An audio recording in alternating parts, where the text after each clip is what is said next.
സ്വീകരിപ്പാനെന്നും നീ യോഗ്യനാ. നീ എന്നും യോഗ്യൻ, നീ എന്നും യോഗ്യൻ, ദൈവത്തിൻ കുഞ്ഞാടേ നീ യോഗ്യനാ. സ്തോത്രം സ്തുതി ബഹുമാനങ്ങളെല്ലാം സ്വീകരിപ്പാനെന്നും നീ യോഗ്യനാ.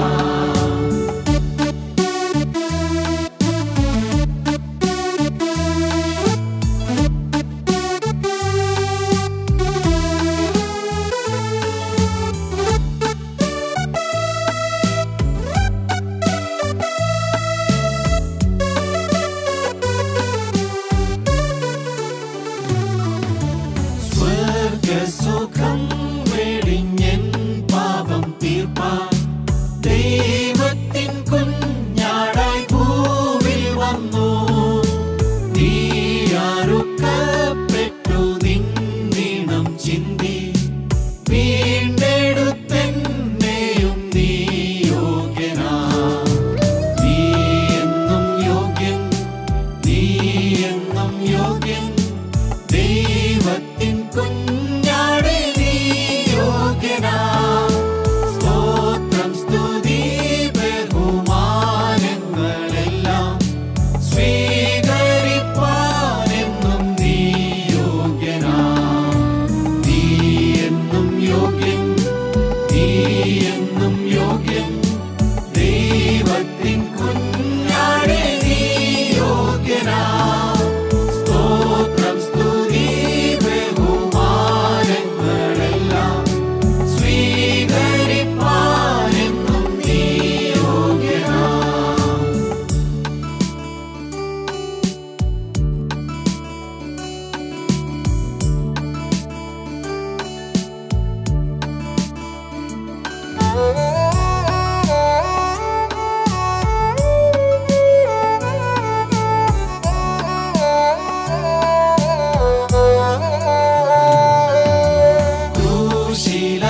ക്രൂശിലക്കൂരിരുളിൽ ലേഖനായി ദൈവത്താൽ കൈവിടപ്പെട്ടവനായി നീ സഹിച്ചു ദൈവക്രോധമതെല്ലാം. എൻ പാപം മൂലമായി നീ യോഗ്യനാ. നീ എന്നും യോഗ്യൻ, നീ എന്നും യോഗ്യൻ, ദൈവത്തിൻ കുഞ്ഞാടേ നീ യോഗ്യനാ. സ്തോത്രം സ്തുതി ബഹുമാനങ്ങളെല്ലാം സ്വീകരിപ്പാനെന്നും നീ യോഗ്യനാ. നീ എന്നും യോഗ്യൻ, നീ എന്നും യോഗ്യൻ, ദൈവത്തിൻ കുഞ്ഞാടേ നീ യോഗ്യനാ. സ്തോത്രം സ്തുതി ബഹുമാനങ്ങളെല്ലാം സ്വീകരിപ്പാനെന്നും നീ യോഗ്യനാ.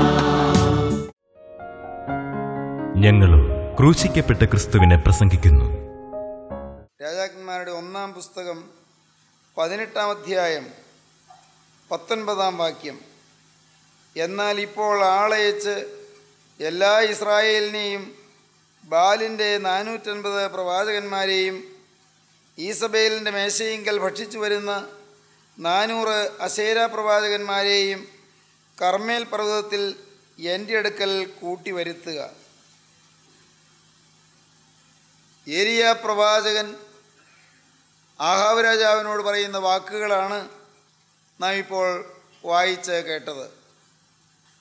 ഏലിയ പ്രവാചകൻ ഒരു വെള്ളി വെളിച്ചമായി ഇരുണ്ട കാലയളവിൽ ദൈവകരങ്ങളിൽ പ്രശോഭിച്ച ധന്യനായ ഒരു ദൈവപുരുഷനായിരുന്നു. ഏലിയാവ് നമുക്ക് സമസ്വഭാവമുള്ള മനുഷ്യനായിരുന്നു എന്ന് നാം തിരുവചനത്തിൽ വായിക്കുന്നുണ്ട്. നമുക്ക് സമസ്വഭാവമുള്ള മനുഷ്യനായ ഏലിയാവ് ദൈവകരങ്ങളിൽ എങ്ങനെ ഉപയോഗപ്പെട്ടു, എങ്ങനെ ഏലിയാവിനെ ദൈവം ഉപയോഗിച്ചു, ഏലിയാവ് ദൈവത്തെ എങ്ങനെ ഉപയോഗിച്ചു എന്നെല്ലാം ഈ തിരുവചനത്തിൽ നാം വായിക്കുമ്പോൾ നമ്മുടെ ജീവിതത്തിലേക്ക് തിരിഞ്ഞു നോക്കുവാനും നമ്മെ തന്നെ ദൈവകരങ്ങളിലേക്ക് സമർപ്പിക്കുവാനും പുതിയ പ്രതിഷ്ഠയും പുതിയ സമർപ്പണവും നമ്മുടെ ജീവിതത്തിൽ കരഗതമാക്കുവാനും നമുക്ക് സാധിക്കുന്നതാണ്. ശമൂവേൽ പ്രവാചകൻ്റെ കാലം വരെ ഏറെക്കാലം ഇസ്രായേൽ ആത്മീയമായ വെളിച്ചമില്ലാതെ കഴിഞ്ഞുകൂടിയിരുന്നു. ഇസ്രായേൽ ജനം ഇരുണ്ട കാലയളവിലൂടെ പോവുകയായിരുന്നു.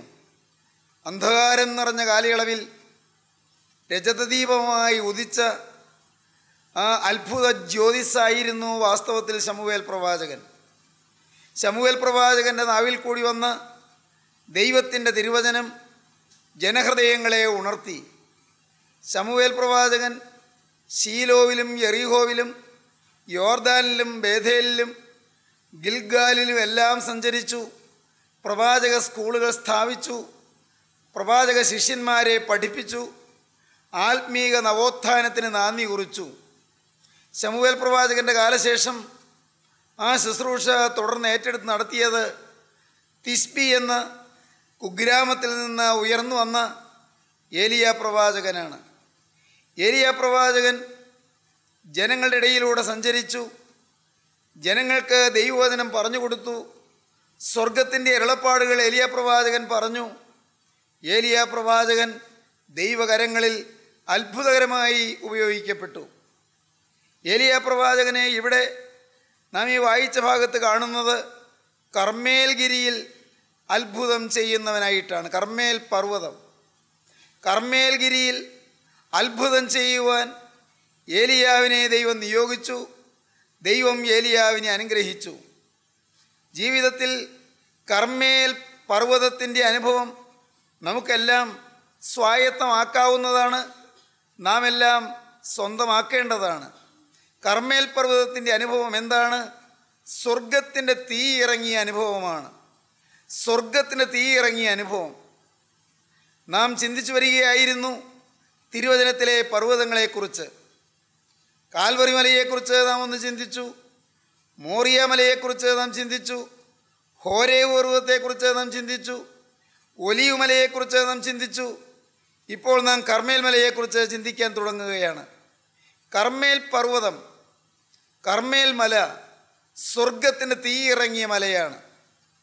ദൈവപുരുഷൻ പ്രാർത്ഥിച്ചപ്പോൾ ദൈവത്തിൻ്റെ ആത്മാവുള്ള ദൈവപുരുഷൻ ദൈവസന്നിധിയിൽ നിലവിളിച്ചപ്പോൾ, ദൈവകരങ്ങളിലേക്ക് സമർപ്പിച്ച് യാചിച്ചപ്പോൾ സ്വർഗത്തിൽ നിന്ന് തീ ഇറങ്ങി യാഗത്തെയും യാഗപീഠത്തിൽ വെച്ചിരുന്നതിനെയും സമ്പൂർണമായി ദഹിപ്പിച്ചു.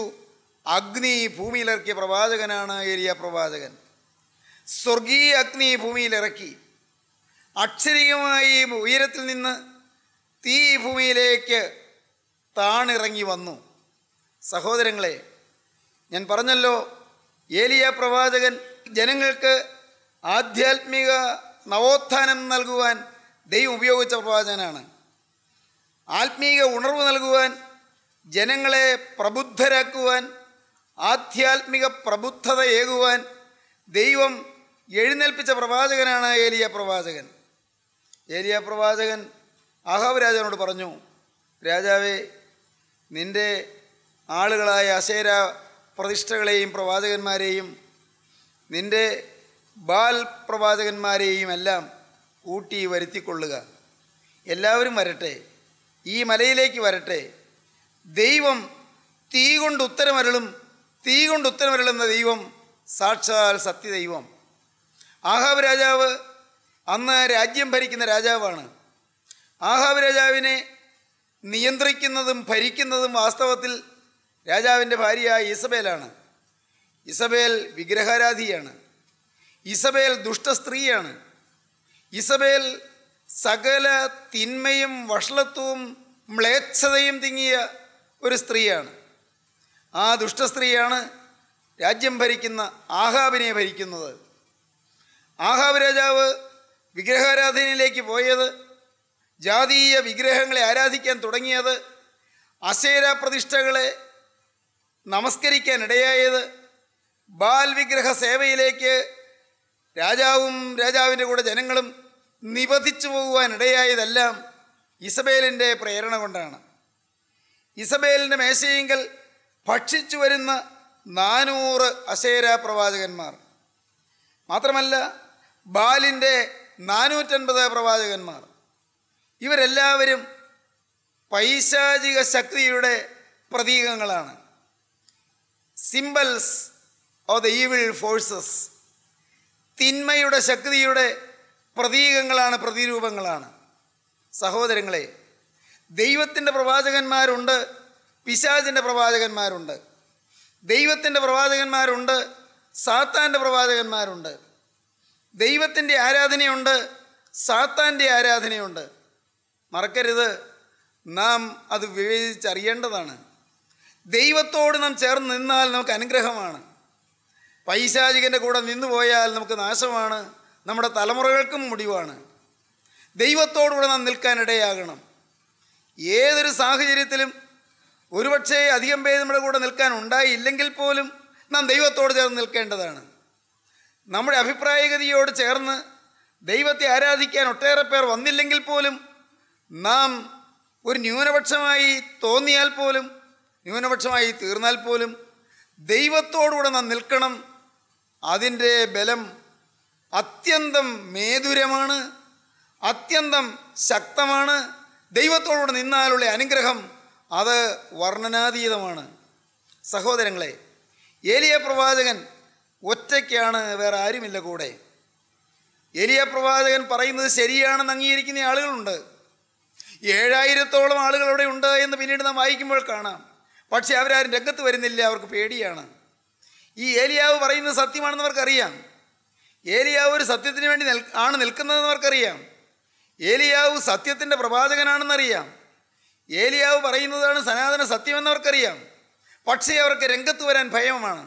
അവർക്ക് രാജാവിന് ഭയമാണ്, മേലാളന്മാരെ ഭയമായിരിക്കുന്നു, അധീശത്വത്തെ ഭയപ്പെടുന്നു, ഭരണ നേതൃത്വത്തെ പേടിക്കുന്നു.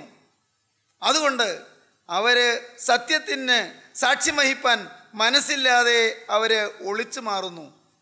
സഹോദരങ്ങളെ, പക്ഷേ ഏലിയാവ് അധൈര്യപ്പെട്ടില്ല. ഏലിയാവ് പറയുന്നൊരു വാക്കുണ്ട്. അത് 17-ാം അധ്യായത്തിൽ നാം കാണും. ആദ്യത്തെ വാക്യത്തിൽ, ഞാൻ സേവിച്ചു നിൽക്കുന്ന ഇസ്രായേലിൻ്റെ ദൈവമായ യഹോവയാണ്. ഏലിയാവ് പറയുന്ന വാക്യം അതാണ്. ഞാൻ സേവിച്ചു നിൽക്കുന്ന ഇസ്രായേലിൻ്റെ ദൈവമായ യഹോവ. ഞാൻ സേവിച്ചു നിൽക്കുന്ന ഇസ്രായേലിൻ്റെ ദൈവമായ യഹോവ.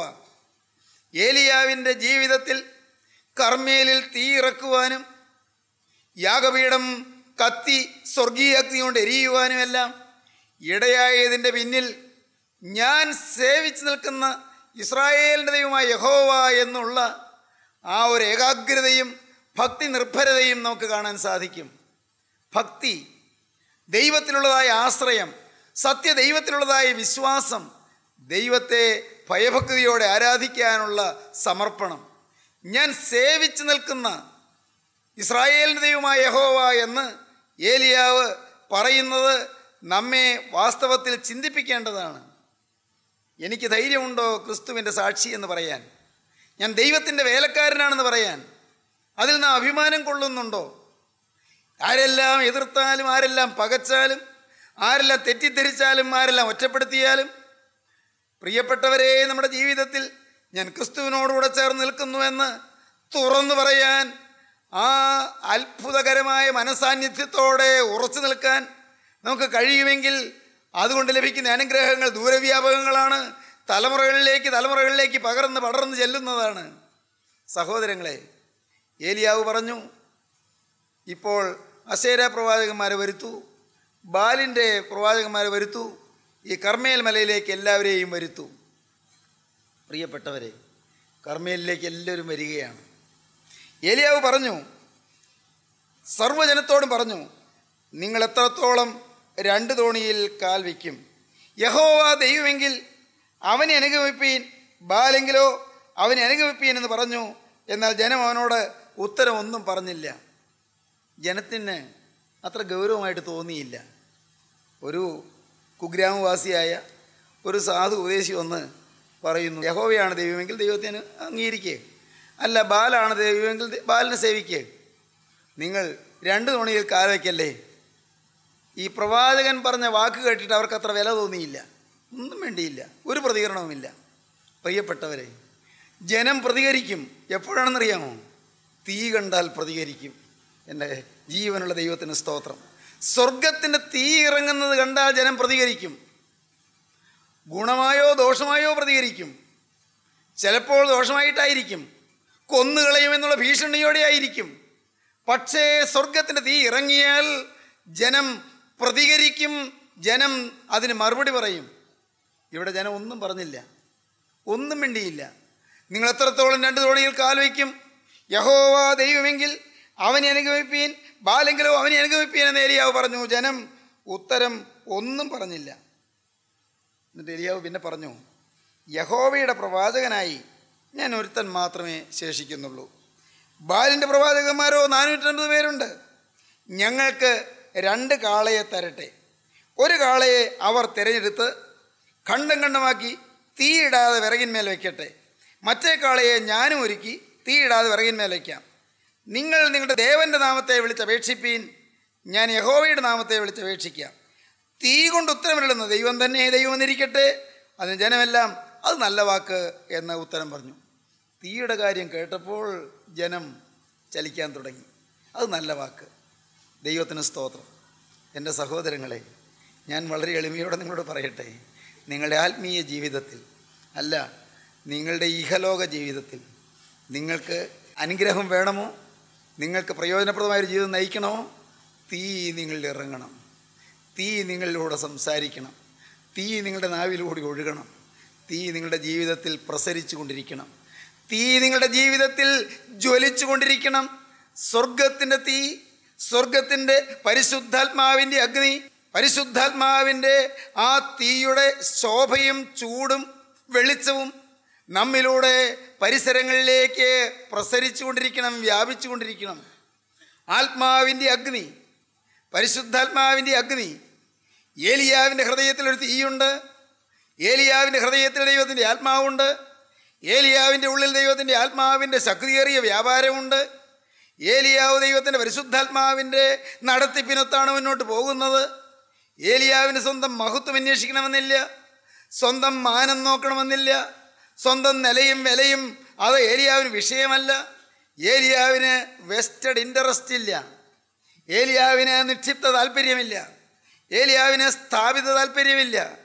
ഏലിയാവിന് ഒന്നേ ഉള്ളൂ, നിത്യനായ ദൈവത്തിൻ്റെ നാമം മഹത്വപ്പെടണം, ദൈവത്തിൻ്റെ നാമം ഉയരണം, ദൈവത്തിൻ്റെ രാജ്യം ഭൂമിയിൽ വരണം, സത്യമായും ദൈവം ജീവിക്കുന്നുവെന്ന് ലോകരെല്ലാം അറിയണം, തന്മൂലം എല്ലാവർക്കും സൗഭാഗ്യകരമായ ശോഭനമായ ഭാവി ലഭിക്കണം, എല്ലാവരും അനുഗ്രഹീതമായ നല്ല നാളെയിലേക്ക് കുതിച്ചെത്തണം.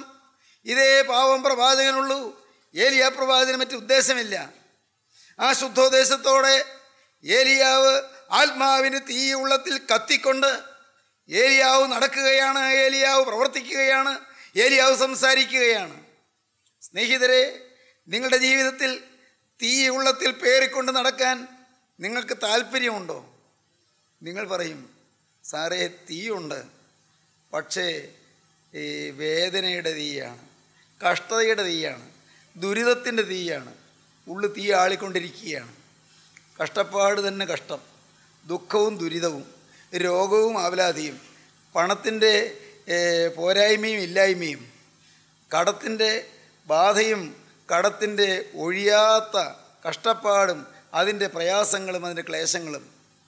തീയ, ഉള്ളു തീയാണ്. മക്കളെ ഓർക്കുമ്പോൾ തീയ്, ഭർത്താവിൻ്റെ കാര്യം ഓർക്കുമ്പോൾ തീയ്, എൻ്റെ കുടുംബത്തിൻ്റെ കാര്യം ഓർക്കുമ്പോൾ തീയ്, ഒരു തൊഴിലിൻ്റെ കാര്യം ഓർക്കുമ്പോൾ തീയ്, കടമെങ്ങനെ വീട്ടുമെന്ന് ഓർക്കുമ്പോൾ തീയ്. പ്രിയപ്പെട്ടവരെ, നിങ്ങൾ പലരുടെയും ഹൃദയത്തിൽ തീയുണ്ട്, പക്ഷേ നിരാശയുടെ തീയാണ്, കഷ്ടതയുടെ തീയാണ്, ദുഃഖത്തിൻ്റെ തീയാണ്. ഞാൻ നിങ്ങളോട് പറയട്ടെ, ആ തീ കെടുത്തിയിട്ട് സാക്ഷാത്മാവിൻ്റെ തീ കത്തിക്കാൻ കർത്താവായ യേശു ഇപ്പോൾ നിങ്ങളുടെ അരികത്തേക്ക് വരികയാണ്. ദൈവത്തിന് സ്തോത്രം. നിങ്ങളുടെ ഹൃദയത്തിൽ കത്തിക്കൊണ്ടിരിക്കുന്ന വേദനയുടെ തീയുണ്ടല്ലോ, രോഗത്തിൻ്റെ ആകുലങ്ങളുടെ തീയുണ്ടല്ലോ, കടത്തിൻ്റെ ബാധ്യതയുടെ തീയുണ്ടല്ലോ, കുടുംബത്തിലെ ക്ലേശങ്ങളുടെ തീയുണ്ടല്ലോ, വീട്ടിൽ ചില പ്രതിസന്ധികൾ വന്നതുകൊണ്ടുള്ള തീയുണ്ടല്ലോ, മനസ്സ് പതറുന്നതിൻ്റെ തീയുണ്ടല്ലോ, ജീവിതമാകെ ഉലഞ്ഞു വലഞ്ഞ് നിരാശാപൂരിതമായി തീരുന്നതിൻ്റെ തീയുണ്ടല്ലോ. അതെല്ലാം കെടുത്തിയിട്ട് ശത്രുഭയത്തിൻ്റെ തീ അണച്ചിട്ട് നിങ്ങളുടെ ഉള്ളിലെ വേവലാതിയെല്ലാം മാറ്റിയിട്ട് നിങ്ങളുടെ ഹൃദയത്തിൻ്റെ പരിഭ്രാന്തി മാറ്റിയിട്ട്, നിങ്ങളുടെ ഹൃദയത്തിൽ ഇന്ന് കത്തിക്കൊണ്ടിരിക്കുന്ന വേദനയുടെ തീയെ ശമിപ്പിച്ചിട്ട്, നിങ്ങളുടെ ഉള്ളിൽ സാക്ഷാൽ ദൈവസ്നേഹത്തിന് തീ കത്തിക്കാൻ, പരിശുദ്ധാത്മാവിന് തീ കത്തിക്കാൻ ജീവനുള്ള ദൈവം ഇപ്പോൾ നിങ്ങളെ സന്ദർശിക്കുകയാണ്. ആ തീ നിങ്ങളുടെ മേൽ തൂയിത്തരുവാനും, ആ തീ നിങ്ങളുടെ ഹൃദയത്തിൽ പാകിത്തരുവാനും കരുണയുള്ള കർത്താവ് ഇപ്പോൾ നിങ്ങൾ സമീപിക്കുകയാണ്. നിങ്ങളൊന്നേ ചെയ്യേണ്ടു, ഞാൻ സേവിച്ച് നിൽക്കുന്ന യഹോവയാണ് എന്ന് പറയുവാൻ തക്കവണ്ണം, ഞാൻ സേവിച്ച് നിൽക്കുന്ന ഇസ്രായേലിൻ്റെ ദൈവമായ യഹോവയാണ് എന്ന് പറയുവാൻ തക്കവണ്ണം ദൈവഭക്തിയുള്ളവരാകുവീൻ, ദൈവത്തിൽ ആശ്രയമുള്ളവരാകുവീൻ, ദൈവത്തെ ഭയമുള്ളവരാകുവീൻ, ദൈവത്തെ ഭയന്നുകൊണ്ട് നിങ്ങളെ തന്നെ സൂക്ഷിക്കുന്നവരാകുവീൻ, പാപത്തെ വെറുക്കുന്നവരാകുവീൻ, പാപ ജീവിതത്തോട് യാത്ര പറയുന്നവരാകുവീൻ, അഴുക്കായതെല്ലാം ഉപേക്ഷിക്കുന്നവരാകുവീൻ, തിന്മപ്പെട്ടതെല്ലാം ജീവിതത്തിൽ നിന്ന് കളഞ്ഞു മാറ്റിയിട്ട് നിങ്ങൾ പുതിയ വിശുദ്ധ ജീവിതം നയിക്കുന്നവരാകുവീൻ, സമാധാനമില്ലാത്തയിടത്ത് സമാധാനം വിതറുന്നവരാകുവീൻ, ദുഃഖിച്ച് വലഞ്ഞിരിക്കുന്നിടത്ത് ആശ്വാസം പകരുന്നവരാകുവീൻ. പ്രിയപ്പെട്ടവരെ, നിങ്ങളുടെ ഹൃദയത്തിൽ പരിശുദ്ധാത്മാവിന് തീ കത്തും. ദൈവത്തിന് സ്തോത്രം. ഏലിയാവിൻ്റെ ഹൃദയത്തിൽ തീ കത്തുന്നുണ്ടായിരുന്നു. ഏലിയാവ് ആഹാബിനോട് സംസാരിക്കുമ്പോൾ തീ കത്തും. ഏലിയാവ് ആ കെരീത്തിൻ്റെ വക്കിൽ അവിടെ ഒളിച്ചിരിക്കുമ്പോൾ തീ കത്തും. ഏലിയാവ് കാക്ക അപ്പം കൊണ്ട് വരുന്നത് കാണുമ്പോൾ തീ കത്തും ഏലിയാവിൻ്റെ ഉള്ളിൽ. മാത്രമല്ല, ഏലിയാവ് പ്രിയപ്പെട്ടവരെ സരപ്തയിലെ വിധവയുടെ ഭവനത്തിൽ, ജീവിതത്തിൽ ചില തെറ്റുകൾ പറ്റിയ ആ വിധവയായ സ്ത്രീയുടെ ഭവനത്തിൽ, സരപ്തയുടെ ഭവനത്തിൽ ചെന്ന് പാർക്കുമ്പോൾ ഉള്ളിൽ തീ കത്തിക്കൊണ്ടിരുന്നു. അതുകൊണ്ടാണ് ആ വിധവയായ സ്ത്രീ പിന്നീട് പറയുന്നത്, ദൈവത്തിൻ്റെ ആത്മാവുള്ള ഒരു ദൈവപുരുഷനാണ് എന്ന് ഞാൻ അറിയുന്നു. ദൈവത്തിന് സ്തോത്രം. ദൈവത്തിൻ്റെ ആത്മാവുള്ളൊരു ദൈവപുരുഷനാണ് ഇദ്ദേഹമെന്ന് ഞാൻ അറിയുന്നു എന്ന്. 3 കൊല്ലം വീട്ടിൽ രഹസ്യമായി ഒളിച്ചു പാർത്ത ദൈവത്തിൻ്റെ പ്രവാചകൻ പോകാൻ നേരത്ത് ഈ വിധവയുടെ സാക്ഷ്യമാണ്. ദൈവത്തിന് സ്തോത്രം. നീ യഹോവയുടെ ആത്മാവുള്ളൊരു ദൈവപുരുഷനെന്ന് ഞാൻ അറിയുന്നു. നിൻ്റെ നാവിന്മേലുള്ള യഹോവയുടെ വചനം സത്യമെന്നും ഞാൻ അറിയുന്നു. 17-ാം അധ്യായത്തിൻ്റെ അവസാനം അതാണ് പറയുന്നത്. നീ ദൈവപുരുഷനെന്നും നിൻ്റെ നാവിന്മേലുള്ള യഹോവയുടെ വചനം സത്യമെന്നും ഞാനിതിനാൽ അറിയുന്നു. 17-ാം അധ്യായം 24-ാം വാക്യം. സ്ത്രീ പറയുകയാണ്, വിധവയായ സ്ത്രീ പറയുകയാണ്, ഭർത്താവ് മരിച്ചതിന് ശേഷം ഒരു കുഞ്ഞുണ്ടായ, മനസ്സിലായോ, ജീവിതത്തിൽ തെറ്റുപറ്റിയ, ജീവിതത്തിൽ തിരുത്താനാവാത്ത തെറ്റുപറ്റിയ ആ സരപ്തയിലെ വിധവയായ സ്ത്രീ പറയുകയാണ്, നീ ദൈവപുരുഷനെന്നും നിന്റെ നാവിന്മേലുള്ള യഹോവയുടെ വചനം സത്യമെന്നും ഞാനിതിനാൽ അറിയുന്നു എന്ന് പറഞ്ഞു. സഹോദരങ്ങളെ, സാക്ഷ്യമുള്ള ജീവിതം, തീ കത്തുന്ന ജീവിതം സാക്ഷ്യമുള്ള ജീവിതമാണ്.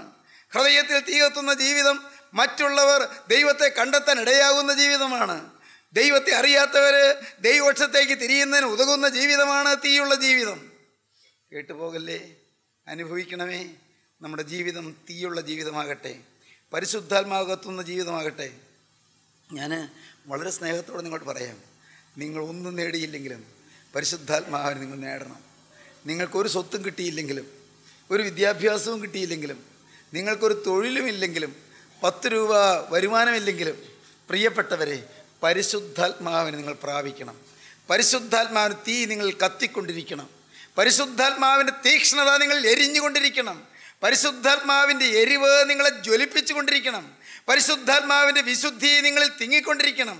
പരിശുദ്ധാത്മാവിൻ്റെ തീക്ഷ്ണത, പരിശുദ്ധാത്മാവിൻ്റെ സ്നേഹത്തിൻ്റെ ജീവൻ നിങ്ങളിൽ തുടിച്ചുകൊണ്ടിരിക്കണം.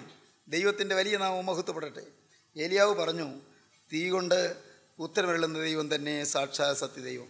ജനം പറഞ്ഞു, എന്താണ് ജനം പറഞ്ഞത്? അത് നല്ല വാക്ക് എന്ന ഉത്തരം പറഞ്ഞു. തീ കൊണ്ട് ഉത്തരമരുളുന്ന ദൈവം തന്നെ സത്യദൈവം, അത് നല്ല വാക്ക്. സഹോദരങ്ങളെ, ഞാൻ വളരെ എളിമയോടെ നിങ്ങളോട് പറയട്ടെ, വളരെ താഴ്മയോടെ നിങ്ങളോട് പറയട്ടെ, ദൈവത്തിന് സ്തോത്രം. എന്തെല്ലാം നിങ്ങൾക്ക് നഷ്ടപ്പെട്ടാലും നിങ്ങൾ പരിശുദ്ധാത്മാവ് നഷ്ടപ്പെടേണ്ടവരാ നിങ്ങൾ സൂക്ഷിച്ചു കൊള്ളണം. എന്തെല്ലാം പോയാലും നിങ്ങളുടെ ഉള്ളത്തിൽ നിന്ന് പരിശുദ്ധാത്മാവ് വിട്ടുപോകാതെ നിങ്ങൾ കരുതലോടെ ജീവിച്ചു കൊള്ളണം. ദൈവത്തിൻ്റെ വലിയ നാമം മഹത്വപ്പെടട്ടെ. മാനസാന്തരപ്പെട്ട ദൈവമക്കളെ നിങ്ങളോട് പറയട്ടെ, ഒരിക്കൽ പരിശുദ്ധാത്മാവ് ലോഹിച്ച ദൈവമക്കളെ നിങ്ങളോട് പറയട്ടെ, നിങ്ങൾ നിസ്സാരമായ ചില പാപങ്ങൾക്ക് വേണ്ടി നിത്യോന്നതനായ പരിശുദ്ധാത്മാവിനെ കെടുത്തരുത്, തുച്ഛീകരിക്കരുത്, ദുഃഖിപ്പിക്കരുത്, നിങ്ങളുടെ ഹൃദയത്തിൽ നിറക്കി വിടരുത്.